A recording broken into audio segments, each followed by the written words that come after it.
Hello, Sile. This is a blade vortex code conversions, Scion versions. So let's talk about the Ascendancy first. This is why we choose Scion. The first one is Elementalist. The second one is Trickster. And the third one is Inquisitor. There's a few options. Like if I remove this, Saboteur is pretty good. You get 30% increase area damage. You have 15% to deal 50 more area damage, and also have a chance to blind enemy here. This is kind of cool for defense. And Inquisitor and Elementalist is just pure damage. Elementalist give minus 20% of effective resistance, and you cannot take reflect elemental damage. That's mean one mod off the Regex, which is kind of cool. And Inquisitor, it's just enemy take more elemental damage. So these two is just a pure damage. In my opinion, this two is kind of mandatory. And you're just basically trying to find which Forbidden Flame, Forbidden Flask is the cheapest. For me, I think I find this one like for 100C. So I go for Elementalist and then Forbidden Fuel, Forbidden Flame, Forbidden Flask, this one. And for the third option, you have Trickster, Saboteur, and I think Slayer or Berserker. Berserker is like 15% more damage, but you take damage more.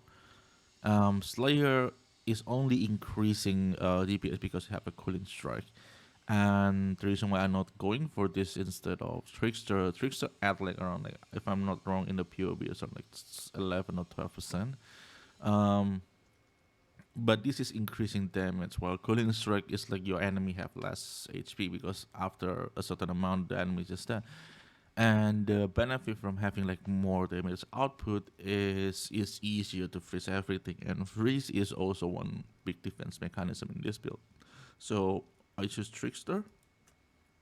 You can choose anything you want, but my recommendation is Trickster, Elementalist, and Inquisitor.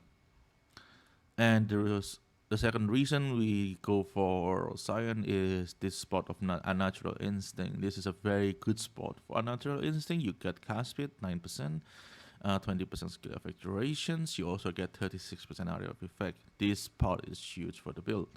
And you can also see what that we get from this jewel. And you can also tattoo to this, but you need to allocate it first to tattoo it, and this you just respec it can, and the tattoo will remain, and it will be get taken by the Unnatural Instinct. And the other one also we do Impossible Escape to here, because it's a Scion and not Pathfinder. Our flask is a lot less powerful, especially this one with reduced mana cost. We reduce a lot less. That's the reason why I'm specking to this, to reduce some mana cost so we can cast the haste. And if you want a little bit more tanky, you can take away these two nodes, the spell damage per power charge and the maximum power charge. You lose like around 400k DPS. I don't think that's a big deal.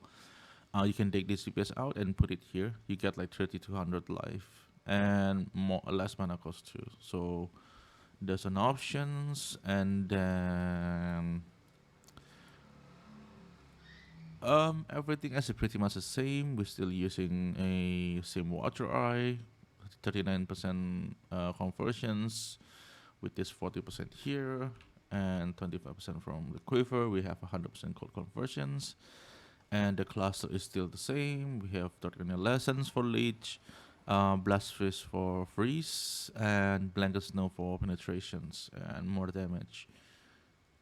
And this is for the flask with them jewel. This is Abyss Socket. This gives us the avoid being shocked.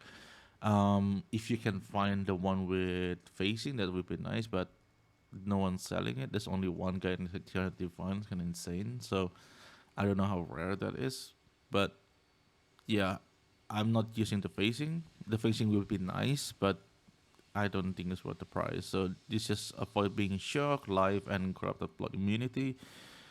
And this elegant hubris also provide us with 80% of avoid being sure that make us more than 100%. With Storm Shroud, we immune to elemental ailment. And the second cluster is Frost Multiplier and Iron Breaker. You do not need the last one, but you just make sure to find a combination with Iron Breaker and Frost Multiplier in the front so you're not wasting skill point. And the medium class is also still the same. Proposal harbinger increase the herald effect. Heraldry give us core exposure and throwing threat and as a dominance. The main difference also we drop the Herald of Us because we need to put in the Petrified Blood. And I try to fit in the Herald of Us back, but it's require us to like put more sufficient jewel like this one. The 3 socket one is just too much work, and I think without Herald of Us, the clear is still really good. So I don't think we need it. Um, what else about the build? I think most of it is the same thing.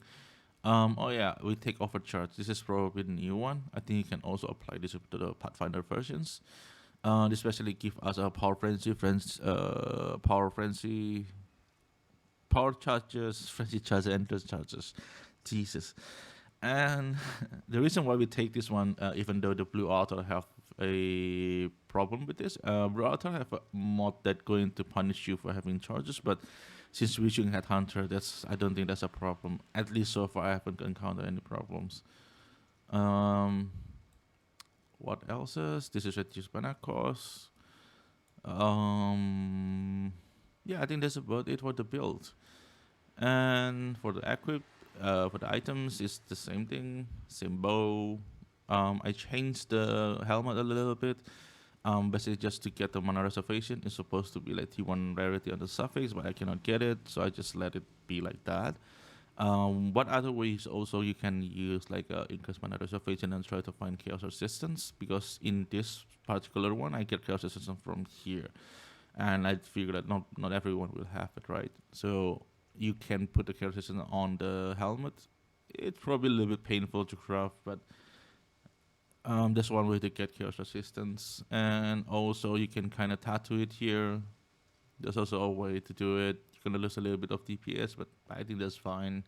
This build have quite a lot of DPS, and same amulet, same ring. The Panther is still bad. I'm not even carrying my resistance without the Orient ends. After the Orient ends is capped, not even the fire, but I mean most of it is capped. So this build is kind of still all over the place. I don't have all the best equipped, but it works for now. And the flask I'm using Quicksilver and Diamond because we need a more. I think the Diamond you can also kind of interchangeably with Sulfur. So either one of those. It's just specially to increase damage and to take the mana cost of skill during the effect. And same boots. Sajima Touch. Yeah, I think the same with customers with Taken. Immortal Call will do well with Endurance Charges. Yeah, so let's do the map showcase. And let's take the Scarab and the Sexton. This is how I set up all my farms. This Kratos of have been tested like for around like 80, 90 maps. This whole section is like 48. This is the third batch. Yeah, so it's probably around 19 something map. Try to fine tuning all of this.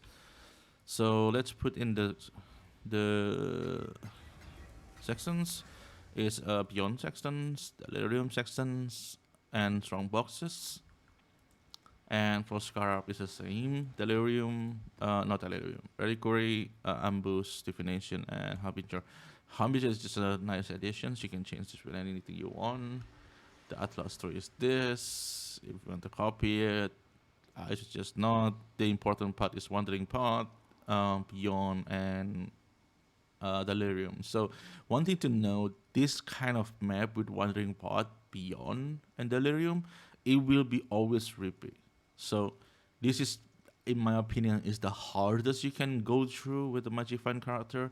You kind of have to pay attention to like what kind of regex, what kind of map mode you put on that one. So I will leave in the descriptions about POP and regex that I use. Because with this setup, you cannot just go in like put every map in. It's going to be rippy. So this is the reason why I'm testing on this setup, because if the build survive on this setup, I mean I'm pretty sure you can do anything else. So that's the reason.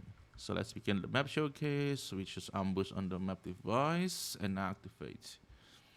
And hopefully I'm not getting disconnected. This has been happening a lot lately. Okay, we good. Open the mirror. Pop the haze.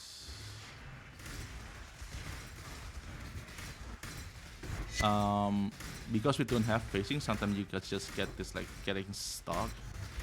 So that's the thing about phasing. If you can have those, that's nice. But I mean, I'm fine with it. So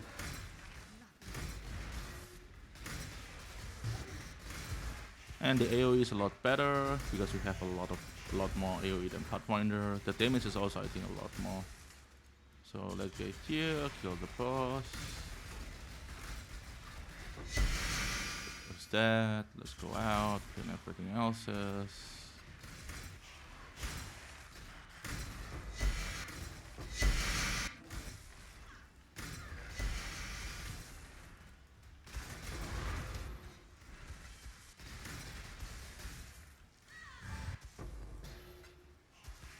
One thing to pay attention is you may want to kind of avoid all the mechanic like Arsenal for the internet that and all the delirium stuff. That usually what kills me, because most of the mobs is usually frozen.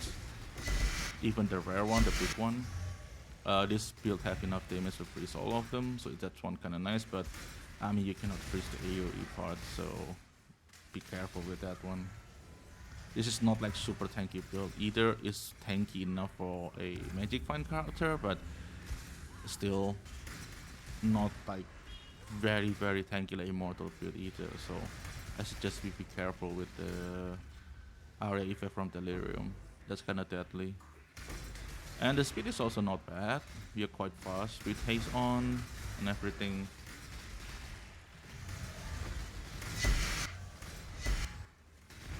And the hobby is just a little bit annoying because it takes time to finish all of it, and sometimes it if you find like the king harbinger one, it kind of shit a lot of AoE, kind of hurt. So yeah, be careful with it.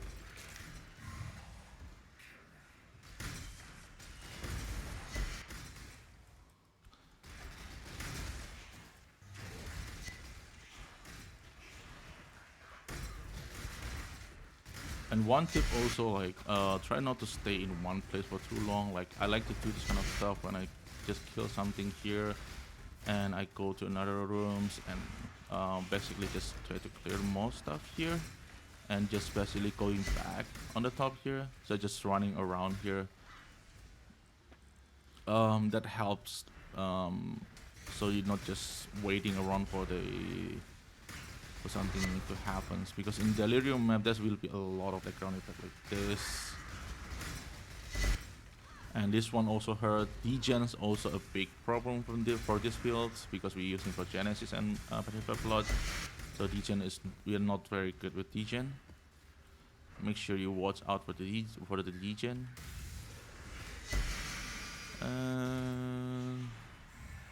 Let's clean up here.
Pop the last ritual. I think there's one more. Um,